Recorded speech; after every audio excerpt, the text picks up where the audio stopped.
Alright guys, welcome to the course. So before we get started, the first thing we're going to need to do is download our IDE, and we're going to be using Visual Studio. This is where we're going to edit and run our code.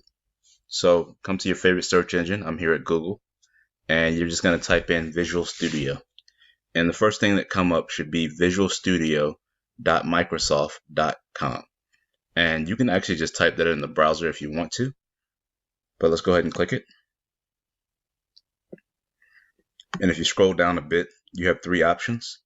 What you're looking for is Visual Studio, first one here on the left. And if you have Mac, you're going to download Visual Studio for Mac. So if you come down to the download and you click Community, that's the free edition. So you'll see Community 2019. And if you're looking, depending on when you're looking at this video, you might see a later version. Just get whatever the latest version is. So let's go ahead and click that. And your download should pop up in the left-hand corner shortly. There it goes. Let's go ahead and open.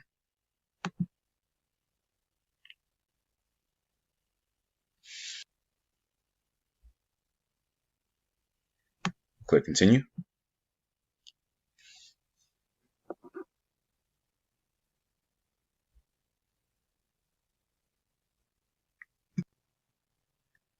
All right, from this screen, we're going to pick the components that we want to be installed.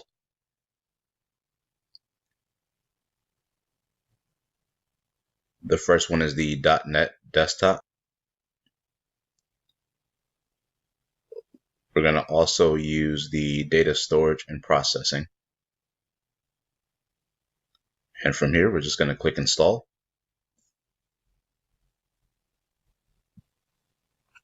And we're going to let this installation run, and it should take about an hour. All right, guys, so now that the installation is done, it's been about an hour. We're going to go ahead and click Launch.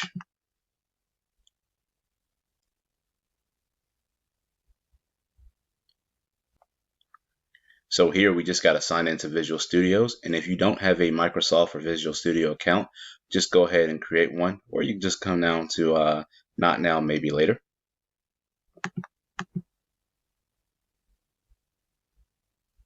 All right, this brings us to the Visual Studio home screen. Now, you guys might have gotten some other options that you're not seeing here. There might have been some options for like picking a mode. It might have said like dark mode, light mode, and that's kind of just the text. So it's not a big deal. Pick whatever you want there, and it can always be changed later. And I think that's a good stopping place in this video. In the next video, we'll go ahead and get started with your first app. See you there.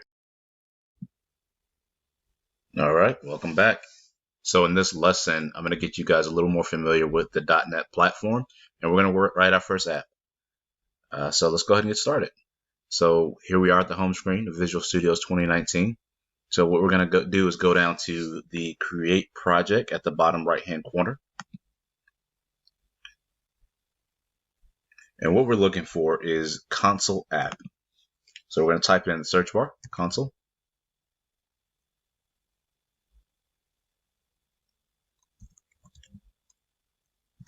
App. And we're looking for the one that says console app .NET framework C#. So go ahead and click that. Click next. We're going to give our project a name. We're going to call it Hello World.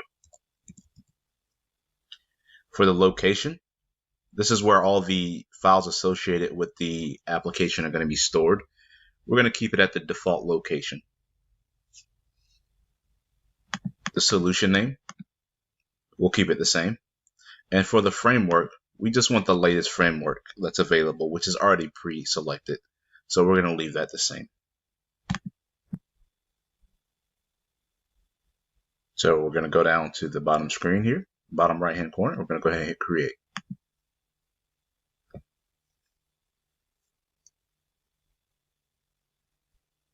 All right, here we are.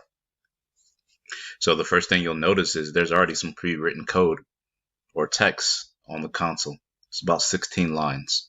Let's start at the very top.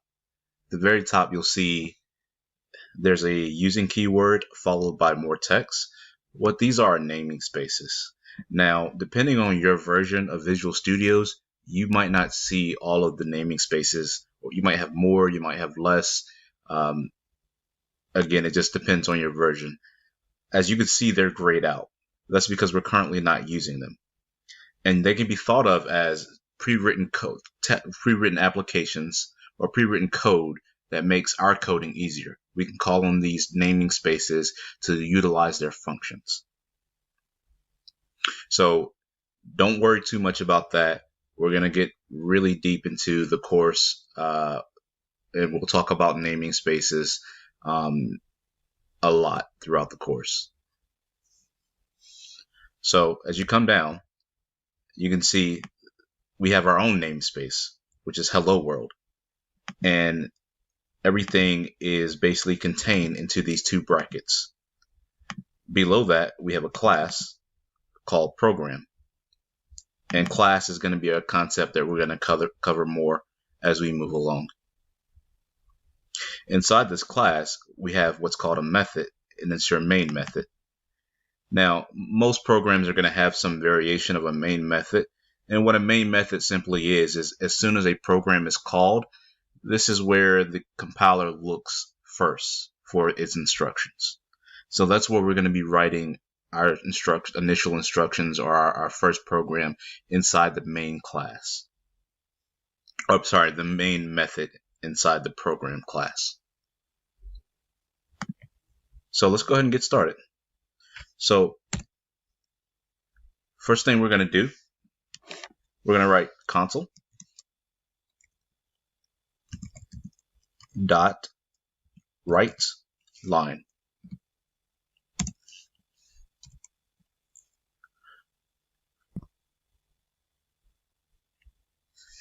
Now, console is a class that's associated with the system namespace. As you can see, it's no longer grayed out because we're now using that namespace.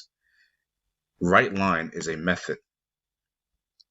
So the console calls up the console, which I'll show you guys what that is in a little bit.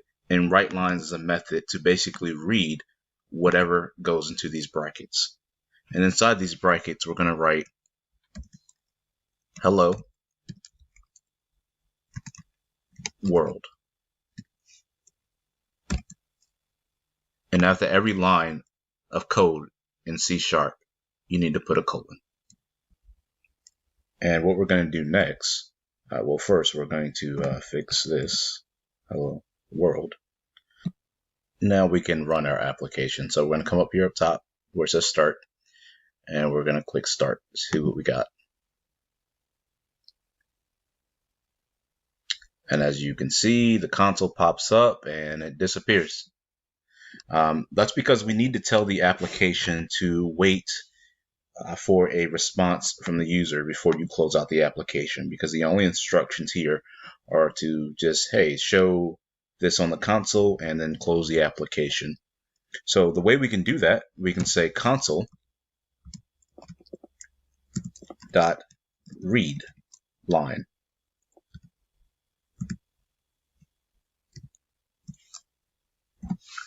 Colon. So let's run that again.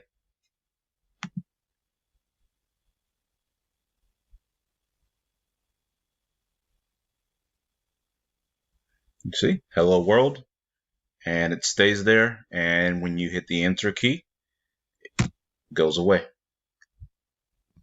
Now, you guys might have noticed when you typed in write line, or as you were typing it in, there was two options that came up. One that said write and the other one that said write line. Now, the only difference between those two is that write line has an escape character at the end that creates a space between the first line and the second line. So let me give you guys an example. So let's just go down and write another line of text here for console, say console.write line, and we're going to say line 2. And we're going to put a colon, and we're going to run this.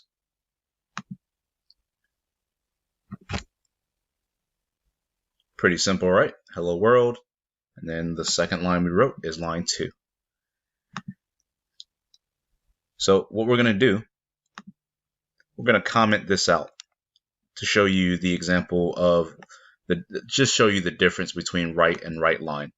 So the way you do that is the / twice, and that comments out everything that you put on that line.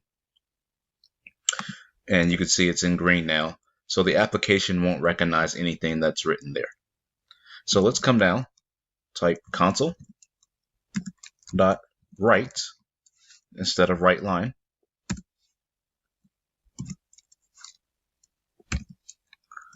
And we're going to call this line 1, colon, and then we're going to console dot write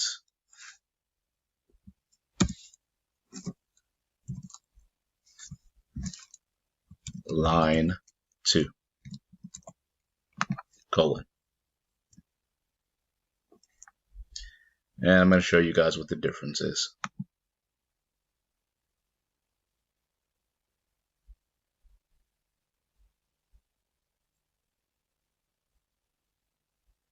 As you can see, they're both on the same line now. And that escape character wasn't added to basically create that space. And we'll get more into escape characters as the course goes along. But just wanted to give you guys a quick preview because I know that's a common question as you're first learning. You're seeing these options that are similar and you're curious on what the difference is. I think that's a good place to stop. We learned a little bit about the console, what we could do, the naming spaces, and we wrote our first application. So I'll see you guys in the next lesson. Thank you. All right, welcome back. So in this video, we're going to get familiar with the user interface. So let's go ahead and get started. Let's start over here on the right in your Solution Explorer. And your Solution Explorer is going to contain all the files that are associated with your project. And as we go through the course, you guys will get familiar with some of these files and what they are. Right below that is your Properties window. So your Property windows is going to give you more information or context about a selected item. So as you can see, as we select items here, we're getting more information about those items. And certain items you're able to modify and change their properties. The largest window is your code editor. And this is where you're going to write your code. So whenever we write methods, classes, or we're building out our program, everything's going to go here. In our hello world, we use this section to write out our code to print something to the console, where we said console.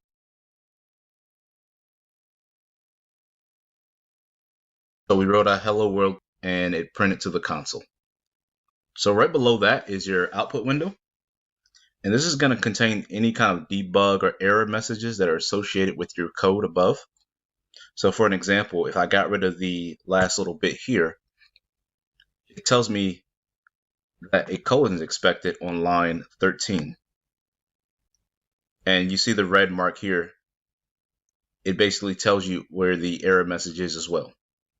So let's put that back. Let's look at some of the menus. Up top here is the file menu. It's going to contain a lot of the things you need to open new projects, create projects, and save them. Next, the edit menu is going to contain things that will allow you to refactor and modify your code. The next important element here is the start button. The start button is going to allow you to run your code. So anytime we write some code, we want to test it out, see how it runs, we're going to hit the start button. We can also hit F5 as a shortcut. As you can see, after we hit the start menu, our output had some log information regarding the run. And the console didn't stay up because we don't have the console.read method here to keep the console up. And the next important window to know before we kind of get started into the course is the tools menu. And this is going to allow you to change your settings and add functionality. So if you guys remember when we first installed Visual Studios, you probably had an option to select a theme. So I'm going to show you guys how to basically change that theme now. So let's go down to option, and under the general, you see you can change your color themes here. So if I said dark, click OK. And as you also saw, there were other options there as well. So you can go back, play with that, see what works for you, see what kind of experience you like. And I think that's a good stopping place for this video, guys. Just wanting to give you a quick tutorial of the UI, just so you understand the important elements as you're learning to code. Alright guys, welcome back. In this video, we're going to cover variables. And variables are just containers to store data values. So let's take a look at our second line here. This shows the syntax for declaring a variable. First thing you're going to do is say what type it is. So it can be a float, double, int, or a string. Then you're going to give your variable a name, followed by a value. So below you see an example. We have an int, and we called it my number, and it equals 7. So whenever I call my number and I print that out, I'm going to get 7. And this is some of the examples of the primitive data types. Far from all, but just wanted to give you guys some examples. So we have the int that stores whole numbers. So for an example, 123 to negative 123, the double stores decimal floating points. The char, which stores a single character. The string, which is text. You guys remember this, we used it for our hello world. And bool, which stores values that are in two states, either true or false. And in the next video, we're going to cover kind of the exact ranges for these primitive data types. But for now, just wanted to give you guys a general idea of what they are. So after we declare our data type, the next thing to do is to name your variable. So just wanted to go over a few rules as far as naming your variables. The name can contain a letter, digits, and an underscore character. The first character of the name must be a letter. So we can't use numbers or special characters or anything like that. So the case matters. Uppercase my variable is different than lowercase my variable. Lastly, C# keywords can't be used in variable names. After this video, there'll be a resource page that contains all the reserved keywords in C#, and they are strictly off limits for declaring as variable names. So let's look at some examples. The first one here, we have the word %, capital P. The rest of the letters are lowercase. This is perfectly legal. The same thing here, capital Y. There's an underscore. There's some numbers, all lowercase letters, perfectly legal. Same thing with yearly underscore cost. And the next two variables are also illegal. The first one containing an illegal character, and the last starting with a digit. So as mentioned before, C# is a case-sensitive language.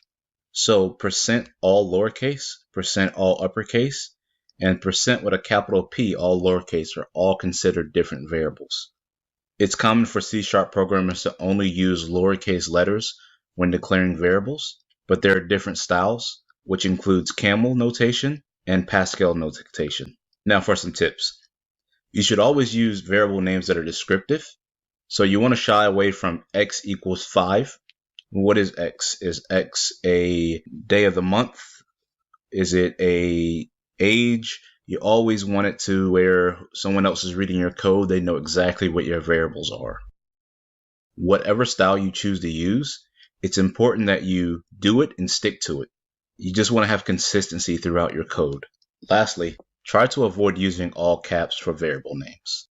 Alright guys, that's it for this video. I'll see you in the next. Alright guys, welcome back.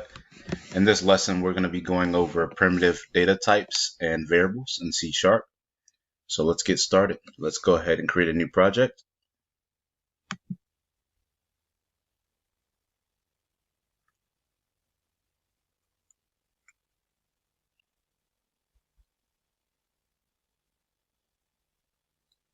We're going to bring up our console app. Next, we're going to call this data types. and we're going to create.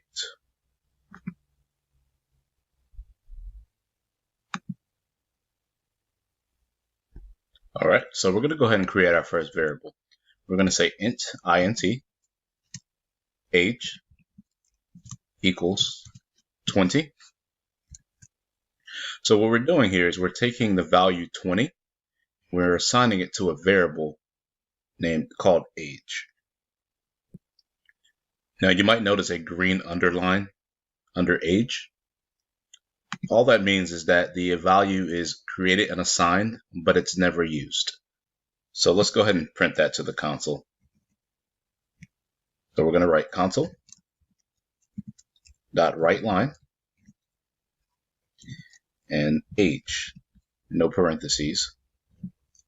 And we want our console to stay up. So we're going to do console.read.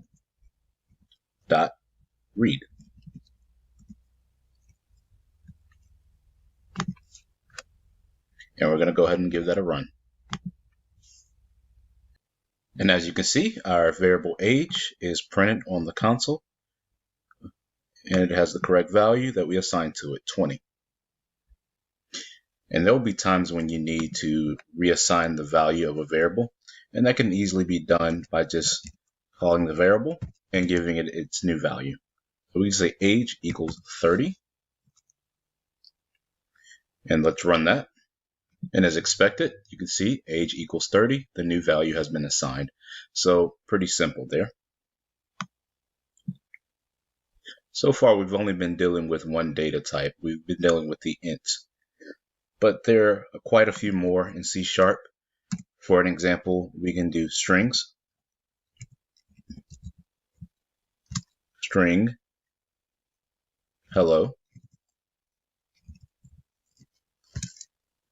equals hello world. And notice how the strings are written in quotes. And there are also bools, which represent variables that are true or false. So bool, say we were going to check something, check equals true. And we're going to get more into that as we move along. So let's go ahead and print that out and just see what those look like. So we're going to go console, WriteLine,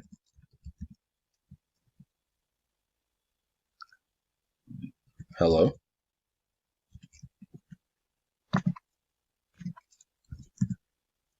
and we're going to do the same thing for our bool, which we call check.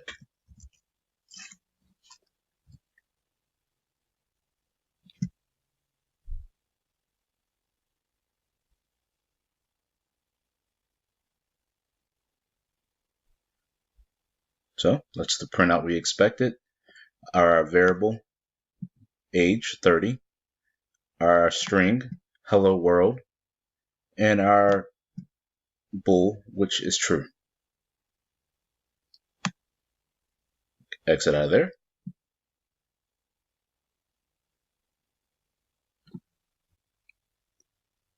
So I want to show you guys some other primitive data types.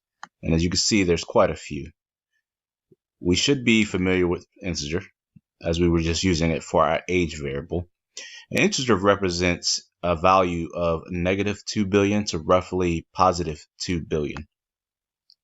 As you can see, they go down U short, S byte, and a byte. As you come down, there are variables for floats, doubles, characters, which represents a single character, bools, which we used for our check variable, and strings, which we wrote our hello world in.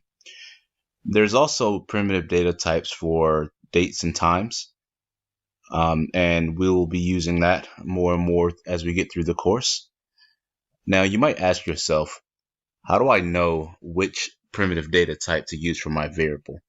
And the answer is you want to use the smallest data type possible, but also being mindful of how large your variable can grow. As you can see, each primitive data type has a certain amount of memory allocated to it when it's declared.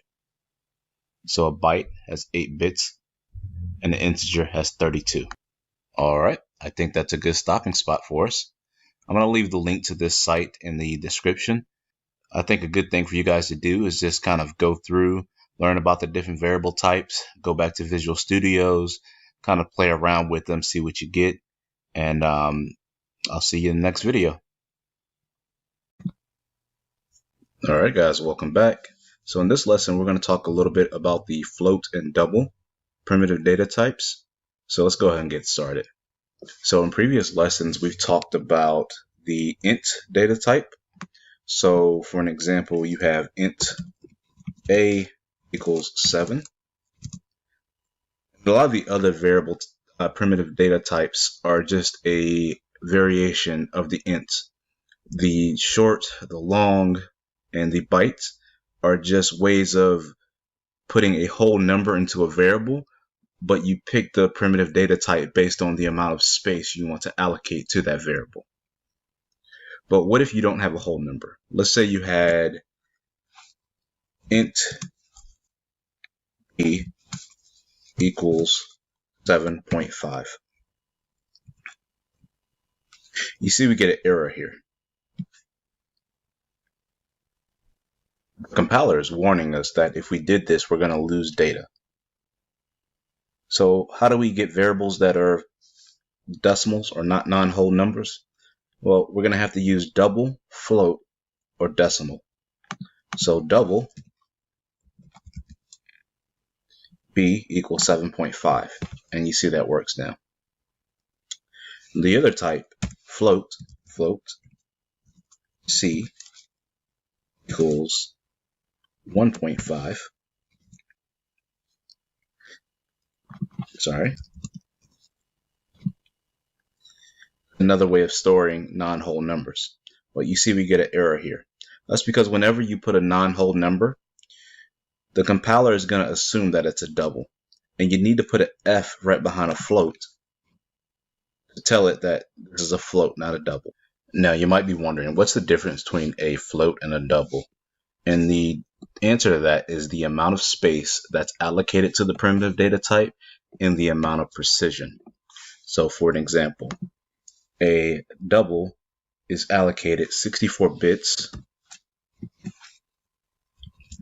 of memory, while float is allocated 32. So what does that mean? Float can support approximately 7 to 9 digits. So for an example, 1.5 is 9 digits, and a double can support 15 to 17 digits. And instead of just typing that out, I'll just write a note here, 15 to 17 digits, 6 to 9 digits. And with that, I want to show you guys an example of what can go wrong if you pick the wrong data type. So let's say we had another variable to int, and we're going to call it d, and it's going to be equal to 0. So there's no issue there. 0, integer, it's a whole number. But let's say we wanted to reassign the value. So let's say d now equals a plus b. So that's 7 plus 7.5, which should get us 14.5. But you see we're getting an error. Can't implicitly convert type double to int. So what it's telling you is that when we do this, we're going to lose data because the int can only store whole numbers. So it can only carry over the 14 and it would drop the decimal portion of it. Now, there's a way that we can force the compiler to recognize this, and I'll give you guys an example. So we can cast the results as an int, where 14.5 will now just be 14. and then we can cast it as a double. Sorry guys, I meant int. And let's print that out.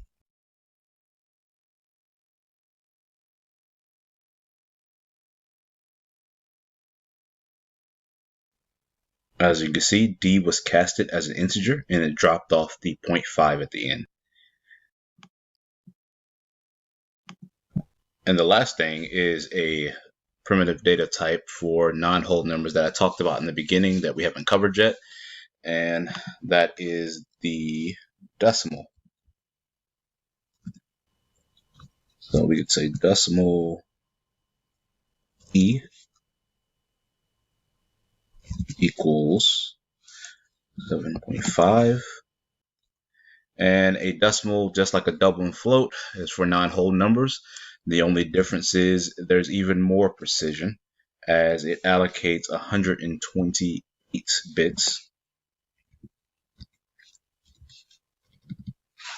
of memory, and it supports 28 to 29 digits. And for decimals, you got to put an M at the end. So this is going to be really good for really precise numbers. So banking, when you're dealing with money, you're going to want to go with the decimal. All right, guys. So I think that's a good stopping place for this video. I'll see you in the next lesson. Hey guys, so today I want to talk about strings. And strings are just text or non-numerical values. So let me give you guys an example. Let's say I had a string and we want to call it name. And name's going to be equal to John. Let's print that out.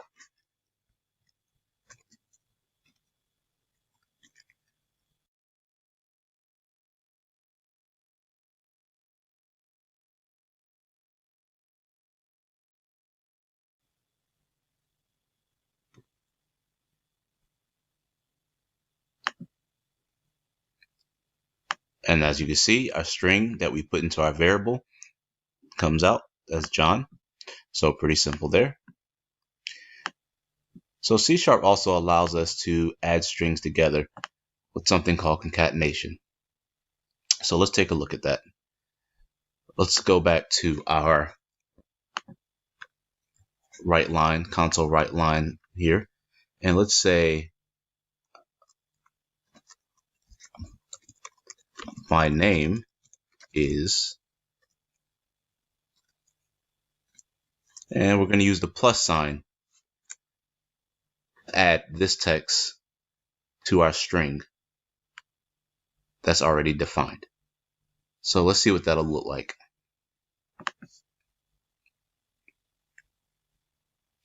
And as you can see, it says my name is John, except is and John are one word. So let's fix that. What we're able to do in C# is add double quotes to signify space. So my name is space name. Now be sure you give a space in between the quotes, because that's how much space C# is going to give in between the two strings. So let's take a look. You can see my name is John, and everything's spaced out appropriately. All right, so let's look at another example. Let's change some things around. Let's say we change this variable to first name. And let's create another string. Let's call this last name.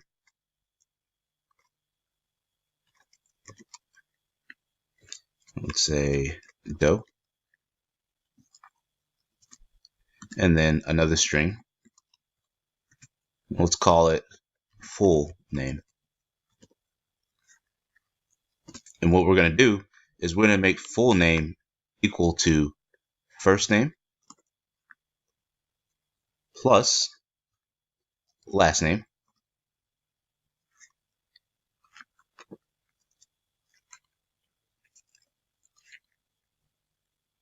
Sorry, guys. Now, remember in our example below, we have to add the spaces or it's going to read this as one word. So let's do that. Quote, space, quote, plus, and we're going to change that variable here and call it full name.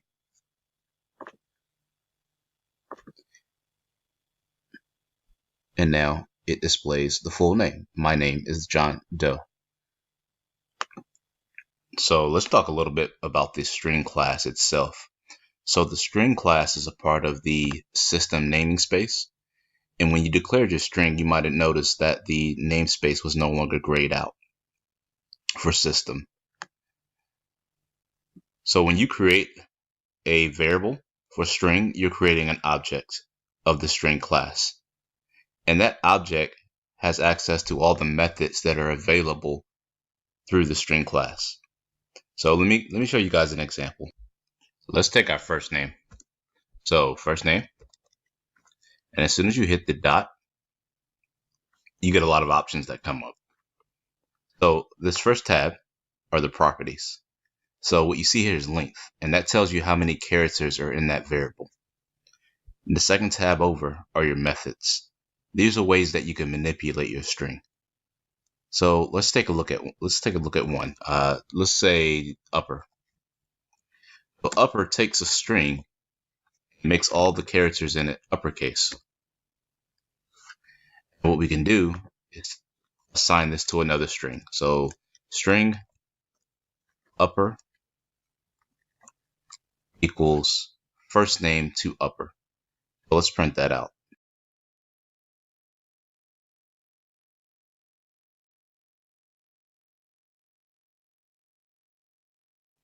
As you can see, it took our first name John and it capitalized all the letters.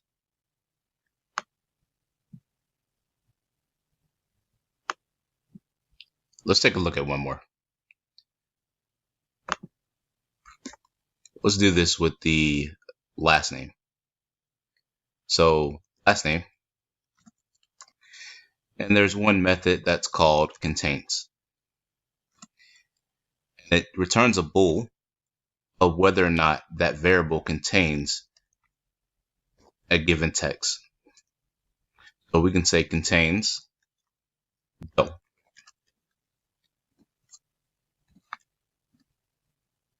And we can make a bool. Let's call this answer equals last name contains Doe. So it's simply asking, does this variable contain this text? Let's take a look.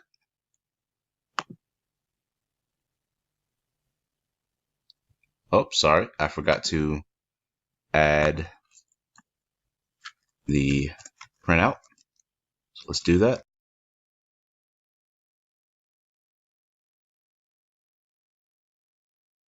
And as expected, our printout is true because the string Doe is contained in the variable last name.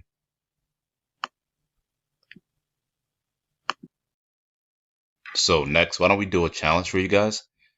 Why don't you create a new variable and make it all uppercase and then use the lowercase method to basically make all the variables lowercase. All right, I hope you guys were able to do it. So let's just look at an example. So let's say string. Let's just call it text equals this, sorry, all uppercase. This is C#.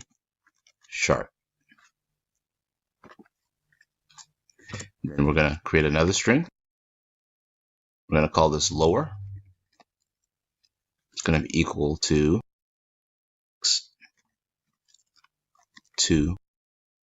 lower. And we're going to print that out.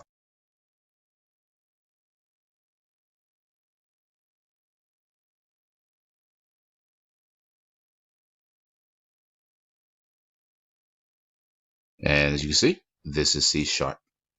And that's what we expected. All right. Think that's a good stopping spot. See you guys in the next video. All right, guys. In this video, we're going to talk a little bit more about string methods. So let's get started. In our last video, we talked a little bit about strings, and when you create a string variable, you basically create an object of that class. So if you look below, when we create string uppercase equals test, uppercase is an object of the string class. And being an object of the string class, it has access to all the methods that come with that. So two of the ones that we used were the to lower and to upper, where we took an uppercase string and we made it lowercase, and we took an all lowercase string and made it uppercase. And there are many other types of methods, and we're going to just cover some of the most important ones. Let's start off with the replace and trim. The replace method replaces a character in a string. So if you look below, we have S1, which equals A. So what we do in the third line is we take the S1 variable and we use the replace method. And when you call the replace method, there are two things you need to pass. The first is the character that you're looking for, and then the second one is the character you want to replace it with. So here we're looking for the A and we're replacing with B. So A then becomes B. The second method, the trim, removes all the white space from the beginning and end of a string. So if you look at S2, we have a string with white space in front. So we call S2 and then we call the trim method. Let's see what happens. So as you see from the example, when we call the trim, it deletes all the white space from the beginning of the string.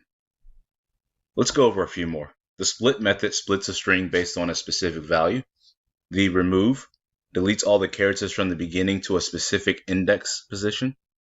The compare to compares two strings and returns an integer, 0 for false, 1 for true. Ends with checks whether or not a specific character is the last character in a string. Equals, it returns a bool of true or false if a string is equal to another. All right, I just wanted to cover some of the more common string methods. You might see us use some of these as we move along in the course, but mainly I just wanted to give you guys an idea of what's possible with C#. I'll see you guys in the next video. All right, everyone, welcome back. So in this video, we're going to talk about casting, and let's get started. So casting is when you want to change the data type of a specific data from one type to another. So looking at our example below, you can see we have an integer that we declared called number, and it's equal to 42. And what we do is we create a float called number2, and we assign it the the value of number. So float number2 equals number.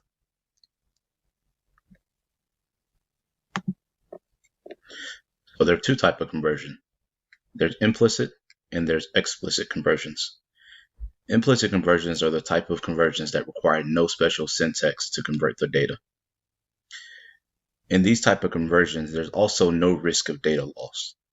So if you look at our example below, we have an integer that we named A, and it's equal to 7,897. We also declared a long B, and we made it equal to A. This works because the integer 7,897 fits comfortably into the range of a long. So there's absolutely no risk of data loss.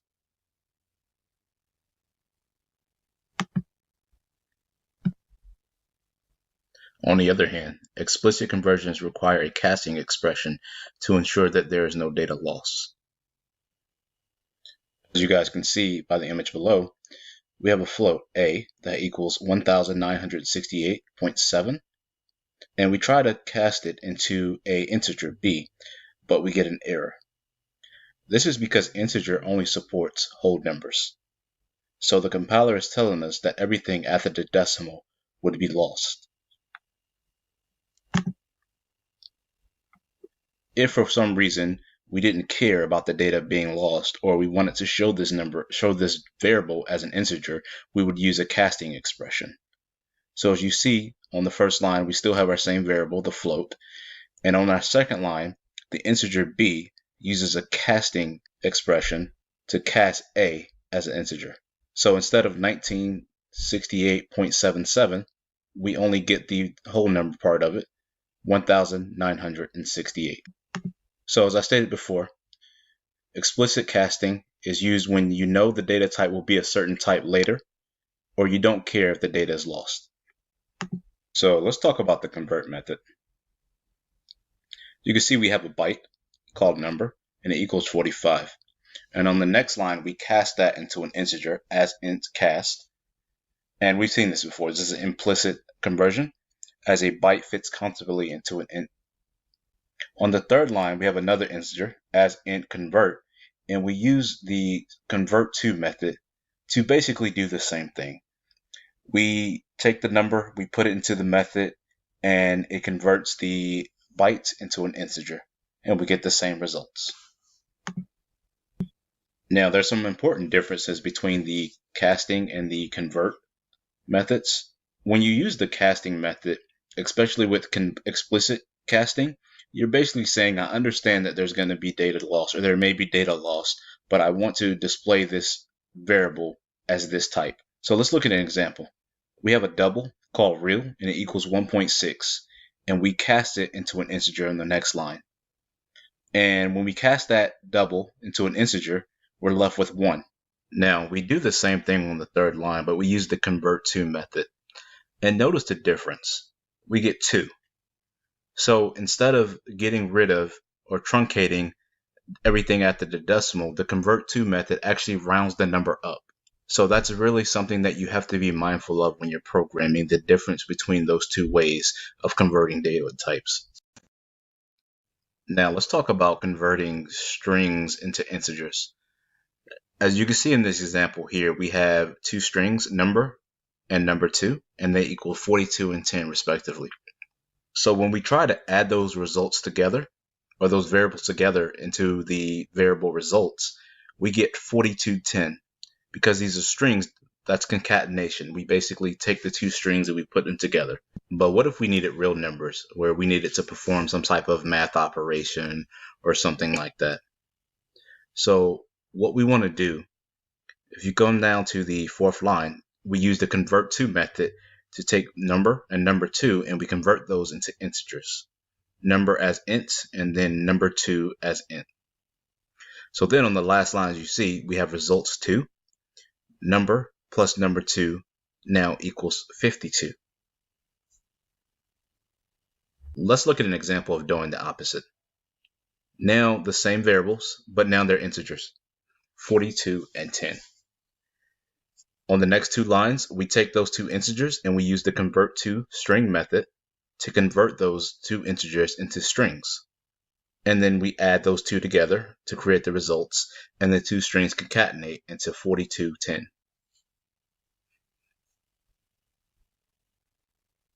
Now for a challenge. I want you guys to declare a string with the value of 5 and a float with the value of 235.96. Lastly, declare an integer that equals the sum of the first two variables. So 5 must be a string, 235.96 must be a float, and the results variable must be an integer.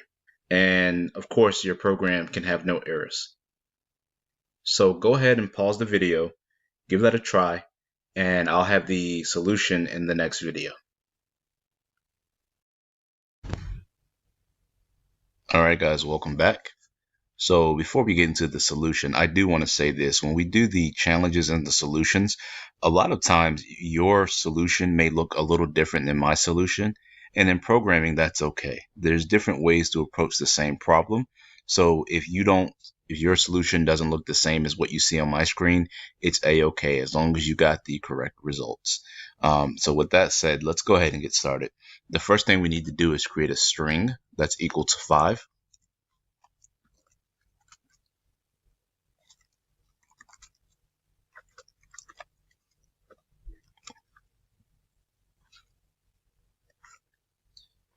Next, we need to create a float.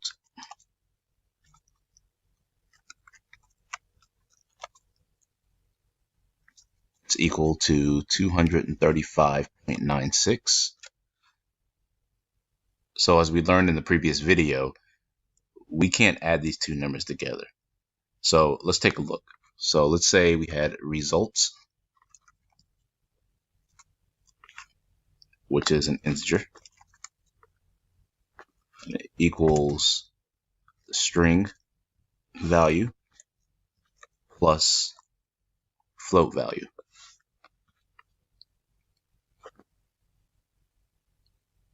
And as you can see, we get an error. We can't add a float to a string and then try to put it into an integer. So we need to convert these variables before we can actually use them in results. So let's do that. Let's start up top where our string value is. So this needs to be an integer. And we're going to call this string value as int. And we're going to make this equal to convert to int32. And what we're going to put here is the value that we're converting, which is string value. So string value.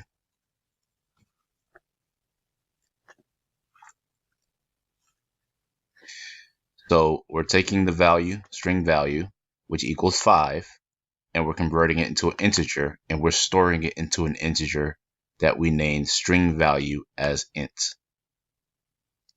So fairly simple there. And we're going to do the same thing with the float. So we're going to create an int, and we're going to call this float value as int. And we're going to make this equal to convert to int32, and then we're going to put the value that we're converting, which is float value. So same thing, we took the float and we passed it to a variable, a float variable called float value as int here. And as you guys may know, you could have also used a casting expression to achieve the same results here. So let's just take a quick look at that. Let's get another variable here. It's called int float. Well, actually, let's just use the same name here and just call it 2. And we could have made this equal to float value.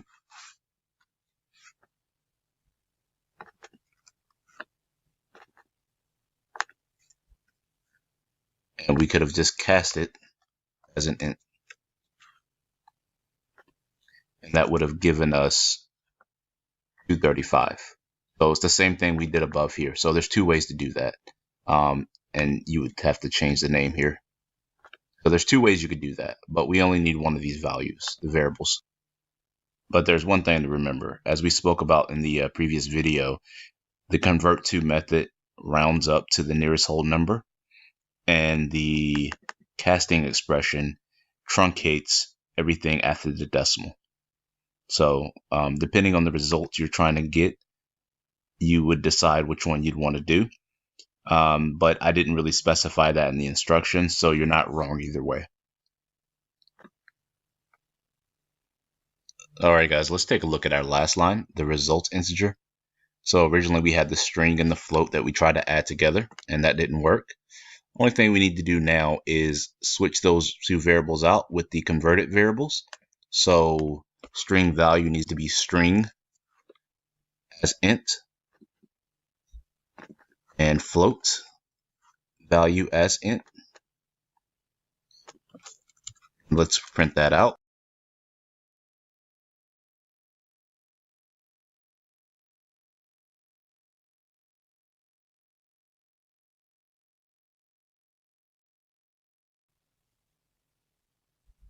And as you guys can see, we get our expected results, 241. All right, I hope you were able to come up with the solution on your own. If not, I hope this was helpful. If you're still a little confused, please go back and look at the previous video that covered this topic, and I'll see you guys in the next video.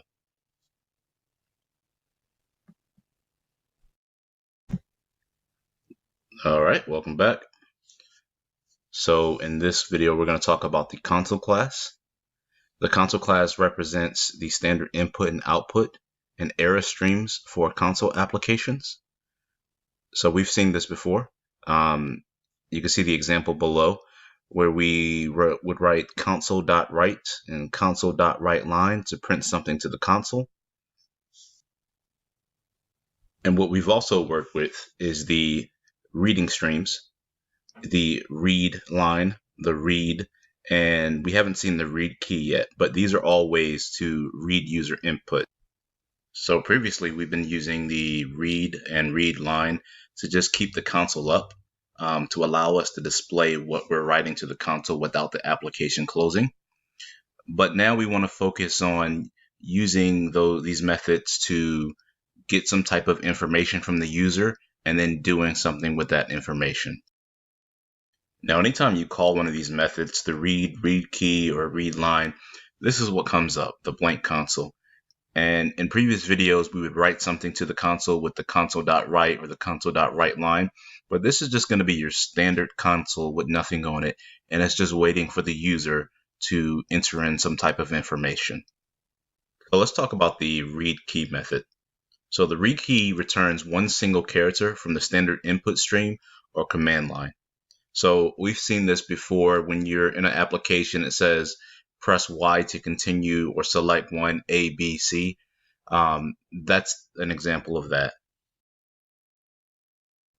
So whenever you call the console.read key, it returns a value that's of the type console key info. Console key info is just another primitive data type as an int would be or string. So what we're doing here is we're declaring a variable info and we're assigning the value of it to the console.read key. So when console.read key is called, the console will show up and the user will enter in something. And whatever that user enters, that character will then be transferred into info.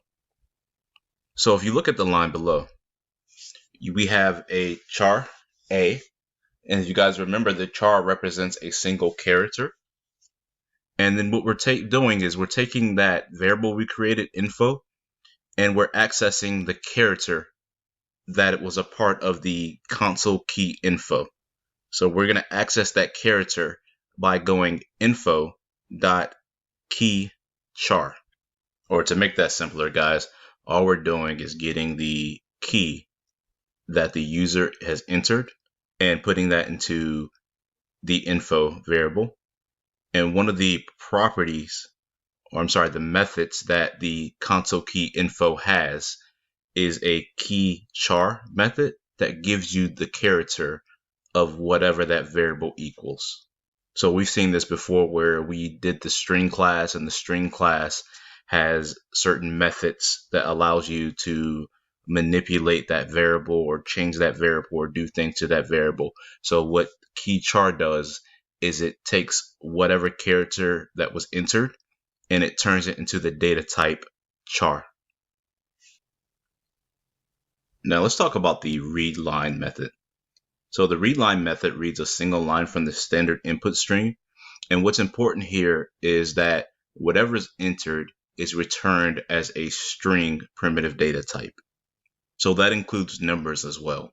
And later on, we'll get into the parse method and how to deal with numbers, but that's important to know. So let's look at an example. So we have a string that we call A, and we call it the console read line. So what this is going to do is just pull up the console, and whatever we typed, if we typed hello world, that string will now be applied to the variable A. So A would equal hello world. And the last method is the read method. And what's important here is that it returns an integer. And if nothing is entered, it returns the value -1. But if anything is entered, it returns the decimal equivalent based on the ASCII table. So let's just look at an example here. Let's say we have an integer, we call it number, and number equals console.read. And let's say the user, once the console came up, the user puts in the letter capital A. And what would happen is it would return the decimal value based on the ASCII table, and that would be assigned to number. And when we print number, we would get 65. And if we look at the table, we can see here, highlighted, capital A equals 65. And you guys can Google this table just to kind of get familiar with it, to understand it. I didn't think it was too important to include in this course. It would be something that you would kind of look up if you need it. And lastly, let's talk about the methods that are used to write to the console. We've seen these a lot, the write and write line, where the write line prints one or more objects to a single line, and the write does the same thing. The only difference is that the write line has an escape character on the end that creates a new line, and the write method does not have that. So if you look at the following example, see we use the console.write to say hello and then world. And then we used console.writeLine, but we didn't write anything in it. And what this is going to do is going to create a space in between the last write and the write line that's run right underneath the blank one. So hello is going to have a space from world that's above. And then we write another console write line world. And then, of course, the console.read to keep the console open. Let's see what that's going to look like. As you can see, the hello world is all on one line because we use the console.write. And then below is hello. And if we didn't put in that blank console write line, what would have happened is the hello that's on the second line would have been right after world. So it would have said hello world, hello. And then down the last line, because we use console.write line, world is on its another line as well for the third line. All right, guys, I think that's a good stopping place for this video. I'll see you in the next video. All right, welcome back. So in this video, I want to talk a little bit about the parse method. So in the past, we've seen the convert to int method, where we took a string and converted it to an int. So for an example, we had a string that we called age, and age equals 30. And we came down and made an int and call that age int. We're going to use the convert to method and pass age. And now that's an integer. Now let's go back to the first line here. Let's say instead of assigning 30 to age, we would ask the user what the age is. So we say console.read line. Now the console will appear. And let's say we're going to write here console.write line. And we're going to write a string. My age is. And then we're going to add age. And we want to keep our console up, so we're going to do console read.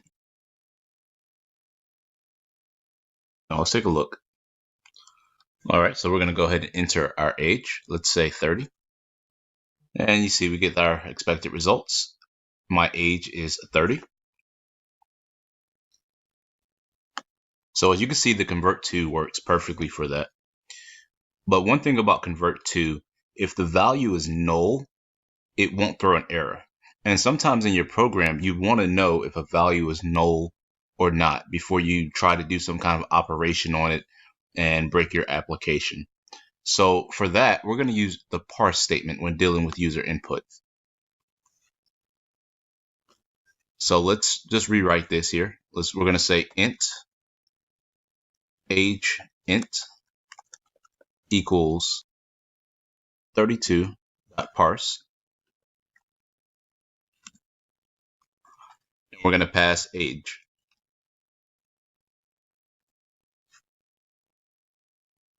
So same thing there. And let's just go ahead and just write up here console.write line. How old are you? So let's run that again. All right, so we have our prompt, how old are you? And we enter the age. And there it is, my age is 32. And we could add a space there just to kind of make that look a little cleaner. So remember, you add the two quotes, to add a space in between two concatenated strings. All right, so there's one thing to consider. So we ask the user for their age and they punch in the number, and we take the number and we parse it. But what if they don't enter in a number? What happens? So let's take a look. All right, so let's say the user gets this prompt, and instead of putting in a number like we expect them to, they put in a letter. So let's just say K. And let's hit enter. See, we get an error. Input string was not in the correct format. That's because you can't parse a letter into a number. So when a user puts this in, it crashes your program. So what can we do to avoid this? So let's stop the program. This is where the try parse method comes in. So this is what we're going to do. We're going to comment this out. And we're just going to use the same variable name, but we're just going to declare the variable age int. We're not going to define it yet. All right, so now we're going to say int 32 dot try parse. And so it's a little bit different than the parse method. You're going to put in your string value, age, right above here, because we're collecting the age, comma, out. And then you're going to put, if this is successfully parsed, what variable is the value going into? And that's going to be age int. So out age int.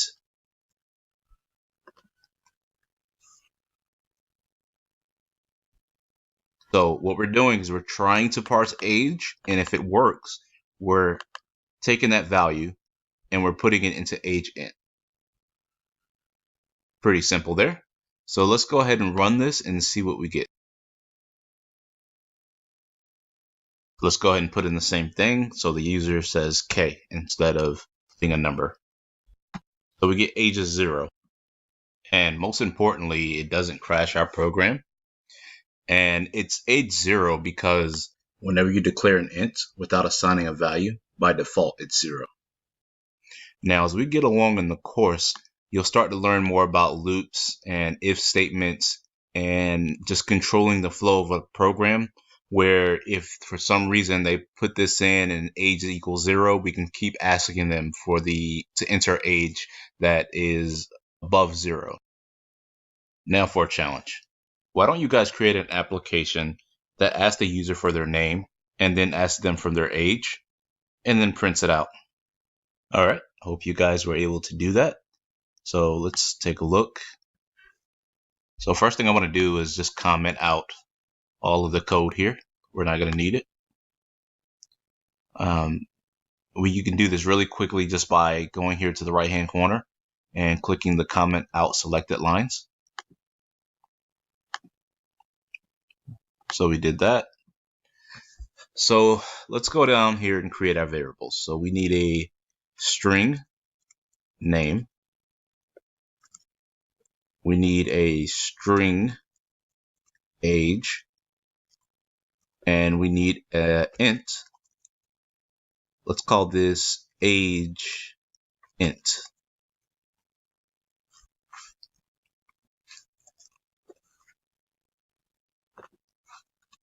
So first thing we need to do, we're going to ask the user for their name. So let's console.write line. What is your name?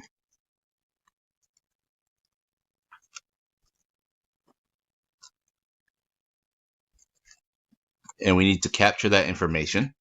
So we're going to say name equals console.read line. So whatever the user puts in is going to be equal name. And I'm not sure if we've seen this before, guys, where you could declare your variables ahead of time and just define them later. Because you see, I declared string name, and whenever I want to declare it or add a value to it, I just go ahead and just write name without the string portion, and I assign it whatever it's equal to. So let's come down, and we're going to do the same thing for age.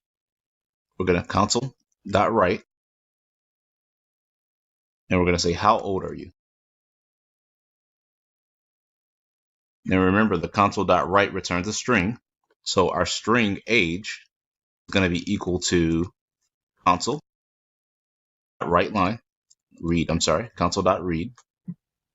So pretty straightforward. We ask what the name is, we get the value, and we assign it to name, and we do the same thing for age. Now that we have the age as a string, we just need to parse it. So we're gonna use the try parse method. So we're gonna try parse, int try parse.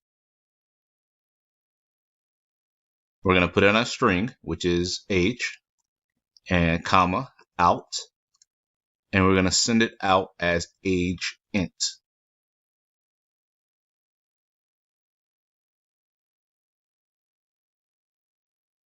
Now, only thing left to do is print that out. So let's do that. Console.write line, and we're gonna say my name is, and we're gonna put name, and we're gonna do another line, console. And we're gonna say my age is, age as int. And we want to keep the console up, so console.read. So pretty simple there, guys. Now, remember what I said in previous challenges. Your code might not look like this, and that's okay. There's more than one way to solve this problem. Let's take a look. All right, so here's our prompt. What is your name? And I'm going to enter my name, Eric. And it says, how old are you? And I'm going to enter my age. And we get our results. My name is Eric. My age is 33. All right, guys, I hope you were able to do that. I think this is a good stopping point, and I'll see you guys in the next video. All right, guys, welcome back. So in this video, we're going to talk about operators. So operators are just symbols that tell the compiler to perform a math or logical operation. So let's take a look at some of these.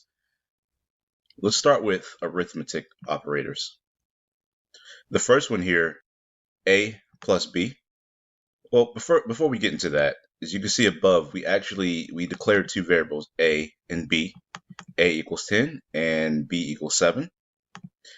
So the first operator is the addition operator.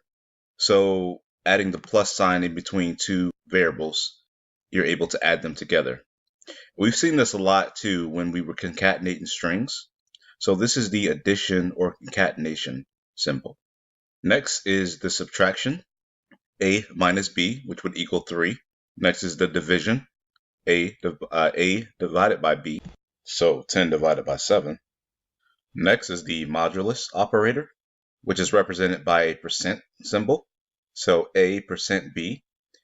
And what this does is it divides the numbers, so A divided by B, and it returns the remainder. So 10 divided by 7 would give you a remainder of 3. So that would be the result of A modulus B. Next is the increment symbol, represented by two plus signs. So as you can see, we have A, which equals 10, and we add the increment symbol. And what it's going to do is add 1 to whatever the value of A is. But there's something to remember here. There's an important fact to remember when dealing with this. The increment symbols can be added before or after the variable. So if you look at our first example, A, then followed by the increment symbol, it still equals 10. That's because the increment didn't happen until after the variable was called. But in our next one, we put it before, now it equals 11. And you might be wondering, why would I ever put it after if it didn't change? And this is something we're going to look more into, and it's going to make a lot more sense once we get into loops, why you would ever put the increment after and not before, or just understanding the different situations where you would want to use one or the other. The next two are the decrement operators, which do the exact opposite of the operators discussed above. They decrement the variable by 1. Next, let's talk about the rational operators. The rational operators return bools, which, if you guys remember, are primitive data types that are true or false. So let's start with the first one. You can see we have A double equal signs B, and this is different from the single equal sign. With the single equal sign, you're assigning a value to a variable. So if I said A equals B, then A now would equal 7 because B equals 7. But with the double equals, it's asking a question, as all of these rational operators are. You should think of them as questions. It's saying, is A equal to B? Is what's on the left equal to what's on the right? And that would return false. Next, we see A, an exclamation mark, and equals B. And anytime you see that exclamation symbol, it means not. So it's asking, is A not equal to B? And that's true. A is not equal to B. Next is the greater than, and below that is the less than symbol. Is A greater than B? Is A less than B?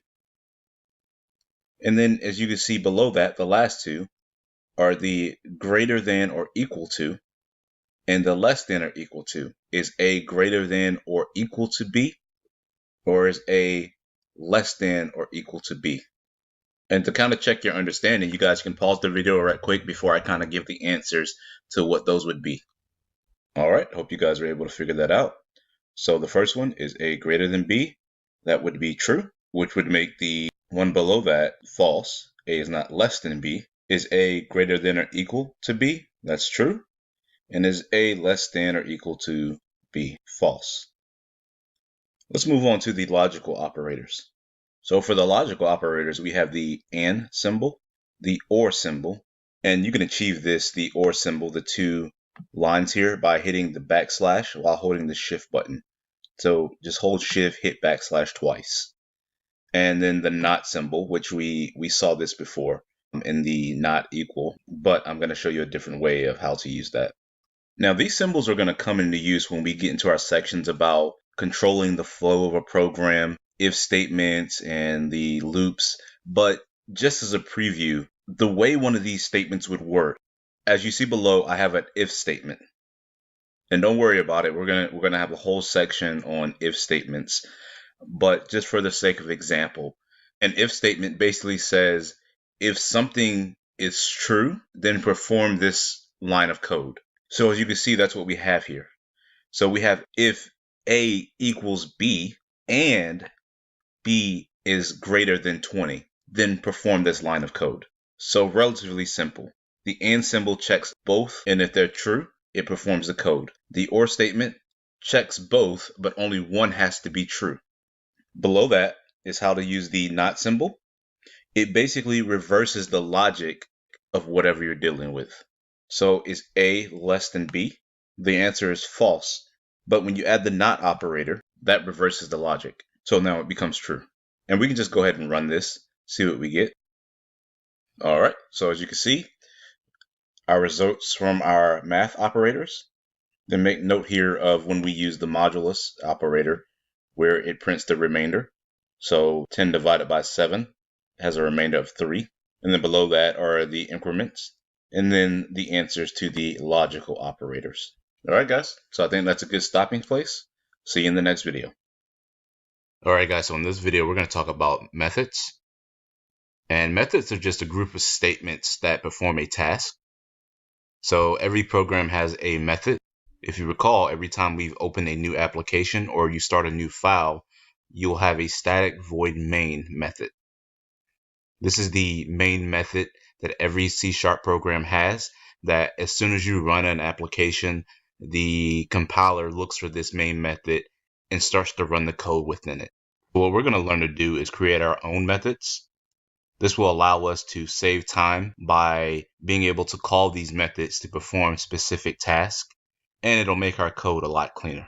So let's look at some of the elements that make up a method definition.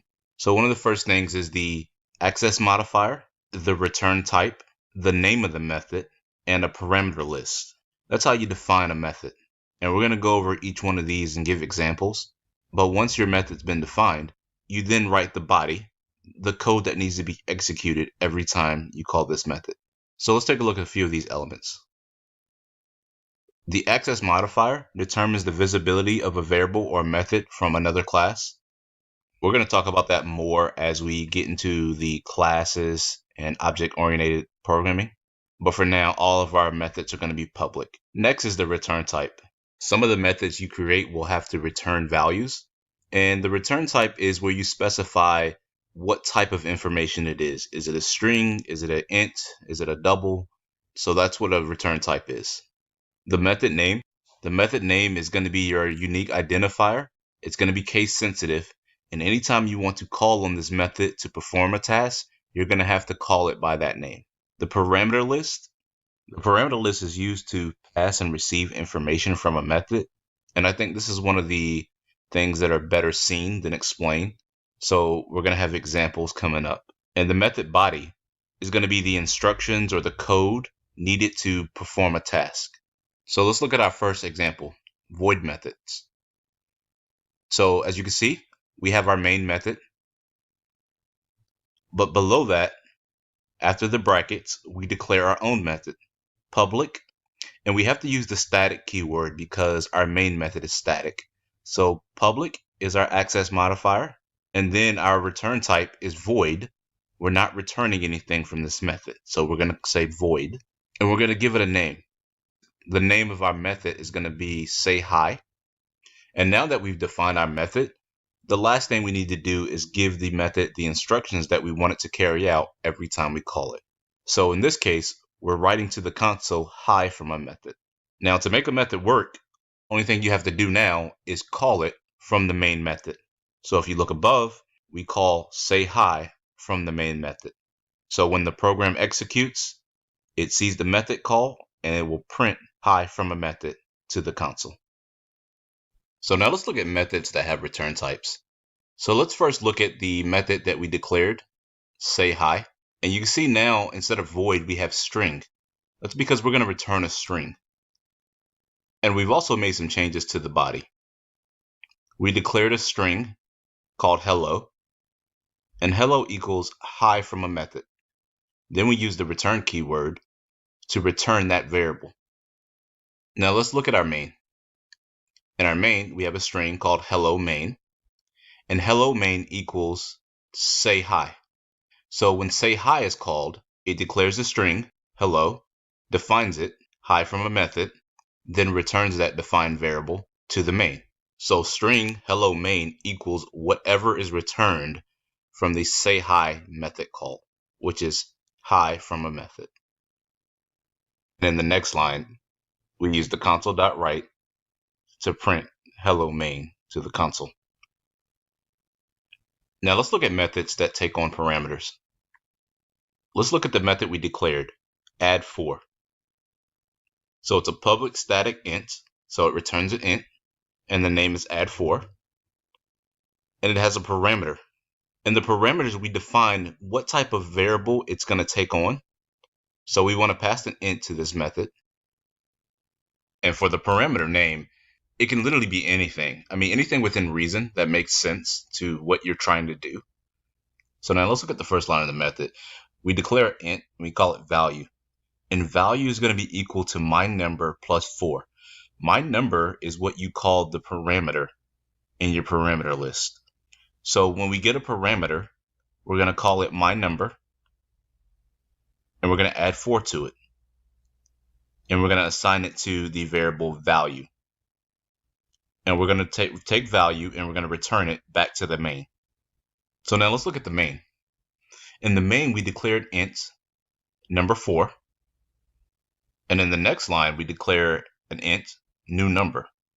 And new number is going to be equal to the method add4. Because we defined this method with a parameter, you have to pass a parameter whenever you call the method, or you're going to get an error. Now notice that the variable that we pass doesn't have to match the variable that we gave in the parameter list. The parameter list has my number, and the variable that we pass is just number. Whenever you pass anything to a method, whatever you pass then becomes referenced as whatever is in that parameter list. So the value of number is now going to be my number. So if my number equals 4, when we pass it to the add 4 method, it takes the number 4, it adds 4 more to it, and gives that number to value, which is 8.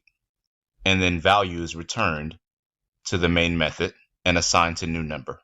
So new number equals whatever is returned from add 4 with the parameter number. And in the next line, we just print those results.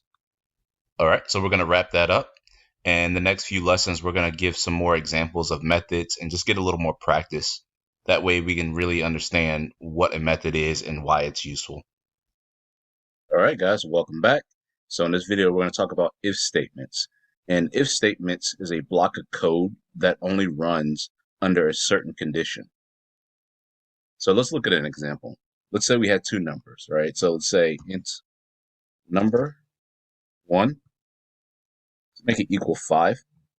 Then we had int number 2, let's say it equals 10. Now let's create a condition based on these numbers. Let's say if number 1 is greater than 3, I want to print number is greater than 3. So fairly simple.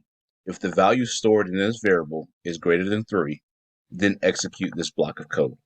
Then we can come down here and we can also say number 2 equal to 10. We're going to write this is true. Print that out and take a look. So we're just going to do our console.readline. As you can see, both of our lines of code print because they're all true. So let's add something that's false in there just to show how the code won't execute if the block is false. So let's say keep the variable number 2, and let's say if it's less than 3, or we can compare it to number 1 if it's less than number 1. Print that, and as you can see, we get the same 2 lines that are true, but our third line did not print because it doesn't evaluate as true. This is because number 2 equals 10, and it's not less than number 1, which equals 5. Now, what's important to remember, anything that's written outside of the if statement will execute automatically. So as I'm running through my program, the compiler would check all of my if statements, whether they evaluated true or not. It'll go to the code that's underneath and run it. So for an example, this runs no matter. So pretty simple there. So next, we're going to create a small application that utilizes this concept.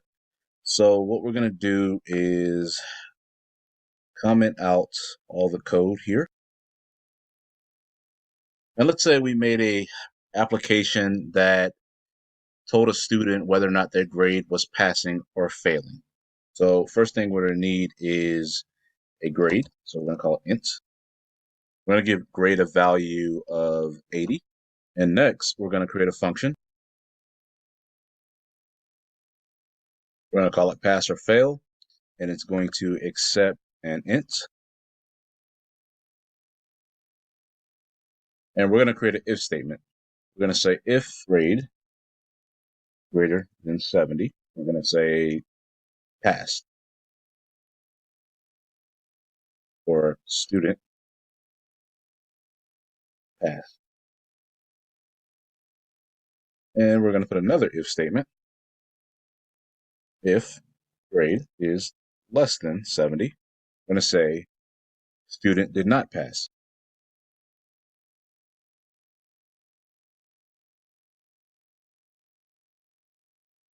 And within that same function, I'm just going to write our console. Actually, we're going to do it up top here because we still have to call the function. So we're going to say pass or fail. This method needs to be a static method.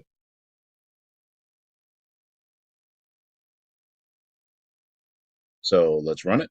And because the grade is above 70, the student passed. And if we were to make another int grade 2, and let's say they didn't do too well on their second grade, and they got a 50.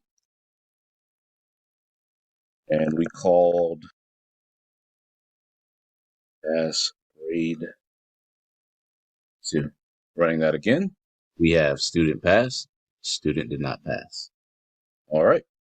In the next lesson, we're going to cover the if else and else statement, because there's certain times where when you have multiple if statements, multiple things can be true, and you don't necessarily want those if statements to execute. You want to do them in a sequence. If this is true, then don't do this. Or if this is false, then do this. If that's also false, then do this. So we'll cover that in the next video, and I'll see you there. All right. In this video, we're going to talk about the else if and the else statement. So let's get started. Let's start off with an int, and we're going to call it grade. And grade's going to be equal to 76. Let's write an if statement.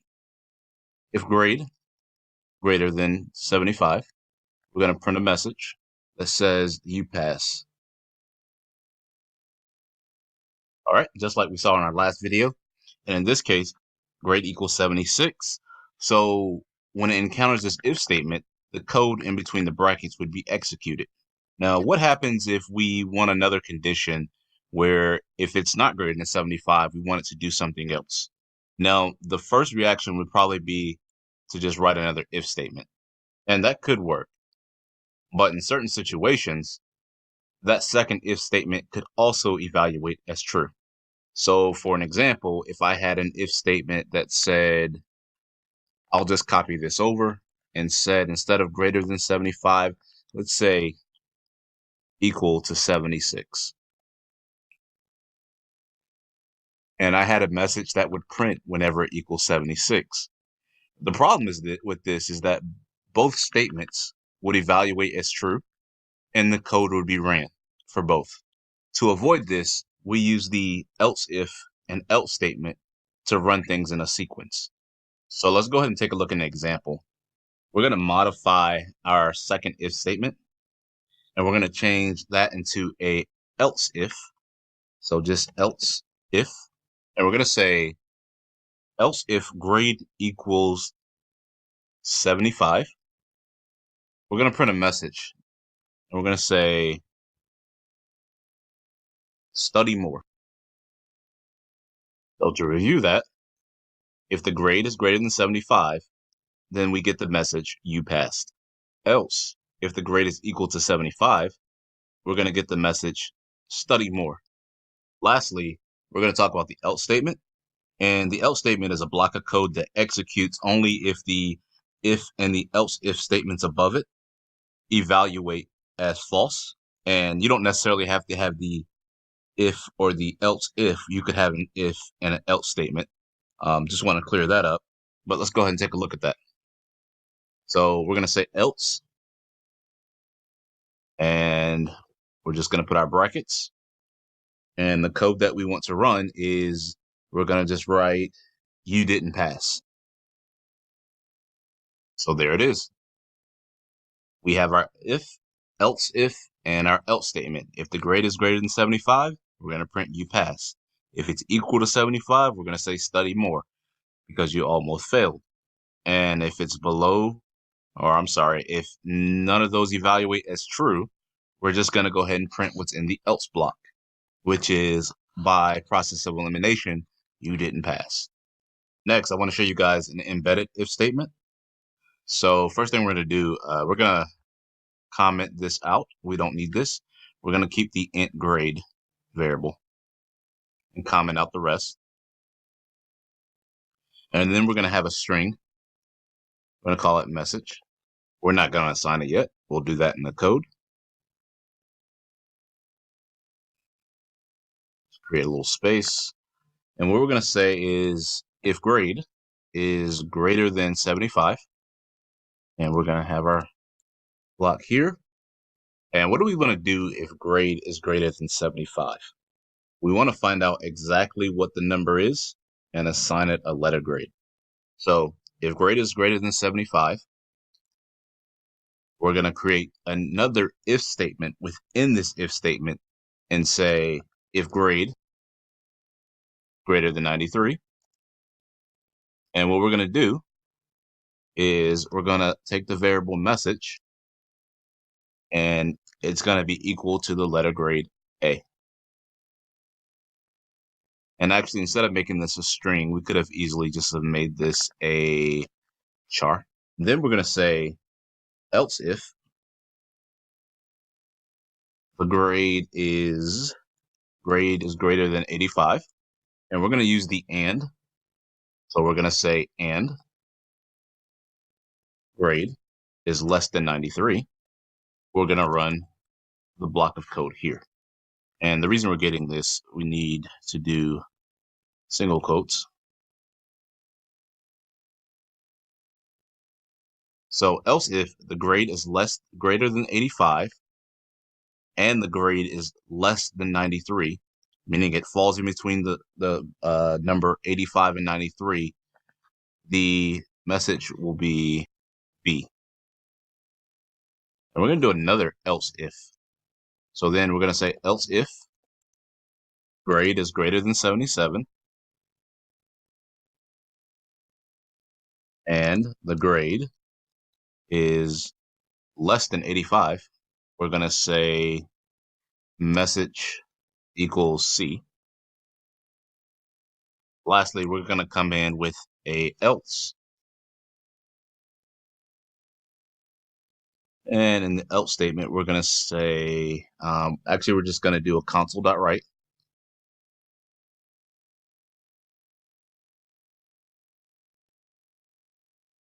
And we're going to say grade was less than a C. Now let's recap before we move on. So we have our int grade, which equals 76. And then we have a char message that we have not defined. And what we do is we have an if statement that if the grade is greater than 75, it's going to enter this block of code of these embedded if statements, because these if statements are embedded into this parent if statement. So the grade is greater than 75, then it comes down. If the grade is greater than 93, the message will be an A. If it's between 85 and 93, it's going to be a B. And then 77 to 85, it's going to be a C. And else, if it meets none of those criteria, we're going to say grade was less than a C. Next, I want to address what we need to happen if the grade is under 75 or 75 or less. So we're going to do that with a else statement, which is outside of this parent. So we're going to say, we're going to come down underneath everything that we wrote here. So the if statement starts here and it ends here. So our else statement goes here. And we're just going to put you didn't pass. Lastly, we're going to come down and say message equals F.